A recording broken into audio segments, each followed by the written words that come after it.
এখানে ঘটনাটা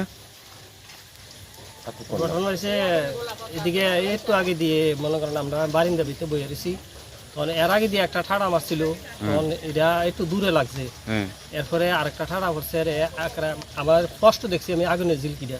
আচ্ছা তখন আমি কইতে আছি যে এটা বোধ একদম কাছে পড়ছে। হ্যাঁ এই কথাটা কই আমি ঘরের দিকে ঢুকছি, ঢুকানোর পরে এই 5 মিনিট পরে আমার বাইরের বউ কইতে আছে, কয় আমার বাতি যা তাল গাছের উপর পড়ছে ঠাড়া।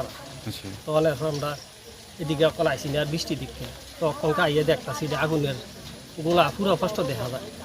তো আপনারা তো ফায়ার সার্ভিসে ফোন করছেন, ফায়ার সার্ভিস তো রাস্তার লিগে আইতে পারছেন, আপনার এলাকা তো রাস্তা লেগে আইতে পারছে না, এটা আমরা এখন রাস্তা লেগে খুবই কষ্টে আছি। আমরা একটু জল করে এলে, একটু বৃষ্টি হইলে আমরা রাস্তার ফিরে জল যায়, আমরা খুব কষ্টে চলতেছি। আজ কত বছর ধরে এই রাস্তা। আগামী দিনে তো আপনাদের এই পাড়াতে বড় সড়ো দুর্ঘটনা হইলে ফায়ার সার্ভিস তো এখানে আসার কোনো লাইন নেই, কিন্তু আপনার রাস্তা নাই কেন, ব্যাপার কিটা?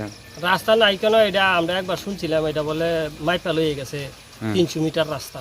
আচ্ছা তো এই 300 মিটার রাস্তার কাজ করবো এরকম আমরা একটা পাইছিলাম বাজেটে, মানে কাজটা করবো। তখন এরপরে এই পর্যন্ত আমরা আর কোনো এটার কোনো সন্ধান পাইছি না কাজের, যে কাজ হইব না না হইব। আচ্ছা এখন ঘটনা হচ্ছে আপনারা তরফ থেকে জায়গা দেওয়ার জন্য কেউ নিষেধ করছেন নি, বা জায়গা কোনো বাধা আছে নি? কারণ নিষেধ নাই, নিষেধ নাই। হ্যাঁ কারণ নিষেধ নাই। কত বছর ধরে আপনারা এই মনে করেন এই রাস্তাবিহীন এলাকা এই পাড়ার ভিতরে চলাফেরা করতেছেন? এটা তো আমরা শুরু থেকে দেখছি, আমরা আজকে আমার বয়স 50 হয়েছে। এই জায়গাটার কি নাম? এই জায়গাটা ইন্দ্রনগর 8 নম্বর। 8 নম্বর। এই পাড়াটার কি নাম?